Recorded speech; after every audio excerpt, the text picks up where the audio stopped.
История музея неразрывно связана с именем родной племянницы Максима Кировича Амосова, Хлопковой Марией Алексеевной. В 1956 году было реабилитировано имя Максима Амосова. Стали появляться статьи о нем и других. В 1960 году Марии Алексеевне и Вере Петровне Ивановой-Протодьяконовой, учительнице истории, предложили организовать в школе кружок по истории якутского комсомола. Весной этого года отправились за старинной якутской посудой, утварью в ближайшие деревни. Кружковцы установили переписку с супругой Максима Кировича Раисой Израилевной Цугель-Амосовой, составили фотомонтаж и альбомы из фотографий первых комсомольцев и участников гражданской войны в Якутии.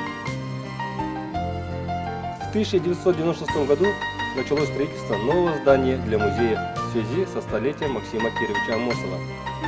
Торжественное открытие каменного здания музея состоялось 21 декабря 1997 года. Указом президента Республики Саха-Якутия Штурова Вячеслава Анатольевича под номером 216 от 27 апреля 2002 года музей преобразован в государственное учреждение Республиканский музей истории государственности Республики Саха-Якутия имени Максима Кировича Амосова. В 2005 году музей преобразован в филиал Якутского государственного объединенного музея истории и культуры народов Севера имени Емельяна Ярославского.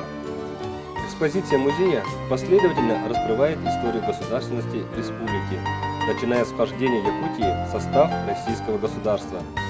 Отдельные экспозиции посвящены Степной Думе, как первому органу национального самоуправления, установлению советской власти и образованию Якутской АССР, социалистическому строительству как важному этапу государственного и промышленного развития республики и укреплению государственности на новом этапе.